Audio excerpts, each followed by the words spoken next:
Oi, gente! Aqui é a Mi do blog recantodami.com e hoje eu trago para vocês a resenha do livro Feita de Fumaça e Osso, escrito pela Laini Taylor e publicado no Brasil pela editora Intrínseca. Ele é o primeiro livro da trilogia, uma trilogia de romance sobrenatural, e eu não preciso nem dizer que a capa é fabulosa, é simplesmente divina, e eu sei que teve muita gente que comprou o livro só pela capa. Eu, curiosamente, comprei o livro faz um ano. Eu comprei em novembro de 2012, no Black Friday, se não me engano, acho que do Submarino. E ele sempre esteve na minha estante pedindo para ser lido, mas até então eu nunca tinha lido. Eu confesso que eu cheguei a levar ele numa viagem que eu fiz, li o primeiro capítulo, mas acabou não engrenando, deixei ele de lado. E depois eu me obriguei a ler pelo seguinte: a Intrínseca publicou agora em outubro a continuação, que é Dias de Sangue e Estrelas, também com uma capa fabulosa. E por causa deste livro, eu acabei me obrigando a ler o primeiro, porque daí eu fiquei muito curiosa por causa da continuação. E foi a melhor coisa que eu fiz, porque eu simplesmente me apaixonei por Feita de Fumaça e Osso. Feita de Fumaça e Osso vai contar a história da Carol, que é uma menina de 17 anos que vive em Praga, ela é órfã, ela tem certas peculiaridades, como por exemplo ter um cabelo que nasce naturalmente da cor azul, lápis lazuli, e ela é toda artística, sensível, desenha um monte. Tem uma melhor amiga chamada Suzane, que é uma graça. Adorei demais essa personagem. Ela é uma baixinha, invocada, muito querida e cheia de personalidade. E a Carol, ela esconde um monte de segredos e mistérios. Porque ela foi criada por quimeras, ou seja, demônios. E, obviamente, ela não pode contar isso pra ninguém. Como ela é órfã, ela foi criada por esse grupo de quimeras e ela sempre viveu nos dois mundos. No mundo de magia, que era acessado através de vários portais por vários locais do mundo, e na Terra. E na Terra, obviamente, ela já viveu em vários lugares também, e ela tinha famílias, assim, digamos, fake, falsas, que era o que fazia com que ela pudesse viver na Terra e tal, e não ir para um sistema de adoção que seja. A Carol, ela sempre foi requisitada, então, pelo Brimstone, que é o pai adotivo dela, a realizar tarefas um tanto estranhas. O Brimstone, ele é um mercador de desejos e ele diversas vezes mandava a Carol em missões na Terra para coletar dentes. Sim, dentes. Tanto dentes de humanos como dentes de animais que eram arrancados por assassinos. E a Carol negociava com esses assassinos, com esses malfeitores, esses dentes e levava para o Brimstone fazer, sabe o quê? Pois é, nem ela sabia, não tinha a mínima ideia o que o Brimstone faz com dentes. Ela às vezes ia na loja dele, via aqueles potes todos cheios de dentes, e de repente os dentes estavam faltando e ele mandava a Carol nessas missões. Nessas missões que ela não podia contar pra ninguém. Ela sumia e de repente voltava. E um belo dia, numa dessas missões em Marrakech, acaba dando tudo errado. E ela quase é morta por um anjo, que ela nem sabia que existia, mais propriamente um serafim, que vai atrás dela, ataca e quase mata a Carol. E por causa disso, a Carol se vê em meio a uma guerra milenar entre anjos e demônios.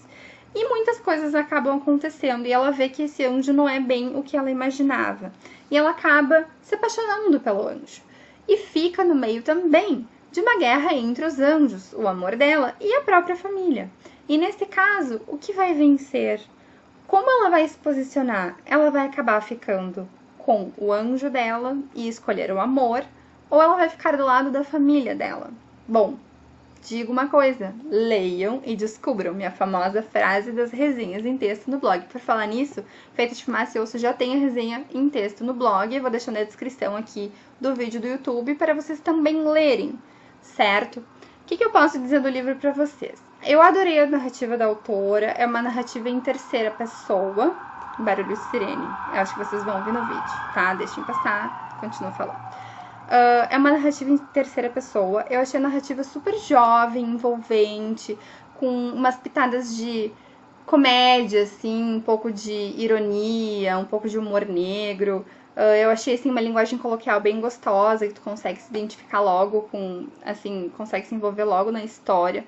Os personagens são muito legais, eles são cheios de personalidade, eles têm uma história, cada um tem uma história, assim, por trás. A Carol é uma personagem bem complexa, eu gostei bastante dela, porque eu costumo não gostar de personagens femininos, mas eu fiquei, assim, eu criei uma grande empatia tanto por ela, quanto pela Suzane, que é uma personagem super legal, assim. E a Carol, ela tem um buraco dentro do peito, assim, ela tem uma solidão eterna, ela, por ser órfã e não saber as suas origens, ela fica a vida toda se perguntando quem ela é e não conseguindo se achar, e não conseguindo se, digamos, se situar no mundo, assim, se sentir pertencente a algum lugar ou alguma família. E eu achei legal, assim, porque no livro também tem uma história dentro da história.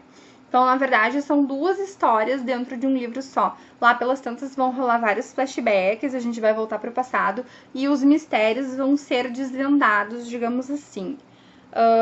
Por mesmo se tratando de uma história de romance de anjos e demônios, eu não consideraria um clichê, muito menos uma água com açúcar. Eu achei, assim, o livro muito bem escrito, os personagens bem construídos, tem as cenas de ação muito legais, as cenas de fantasia, porque é um livro literalmente fantástico, porque por ser sobrenatural, né, tem muita fantasia e a autora soube descrever muito bem os personagens, os locais, então a gente consegue literalmente se sentir transportado para as terras dos serafins e dos demônios. O livro terminou com baita cliffhanger, uma coisa assim de, meu Deus, o que vai acontecer no segundo livro? Eu fiquei enlouquecida, eu fiquei chocada. E graças a Deus que eu já tenho Dias de Sangue e Estrelas, e eu já comecei a ler Dias de Sangue e Estrelas, e eu estou gostando, eu tô bem no início ainda, então não posso dizer pra vocês se realmente a autora conseguiu manter a qualidade do primeiro livro. Mas pra quem curte um romance sobrenatural, principalmente Anjos e Demônios, super recomendo pra vocês Feito de Fumaça e Osso. Não esqueçam de ler a resenha escrita no blog, porque geralmente eu consigo colocar mais detalhes na escrita do que na falada, porque na falada às vezes a gente acaba esquecendo de alguns detalhes, né? Espero que vocês tenham gostado da resenha. Não esqueçam de ler os 2 livros da trilogia. Não esqueçam também de clicar em gostei, de favoritar o vídeo, de ajudar na divulgação. E caso não estejam inscritos, inscrevam-se no canal do YouTube do Recanto da Mi para ficarem sempre por dentro das novidades. Em breve, mais resenhas para vocês. Um grande beijo e até mais!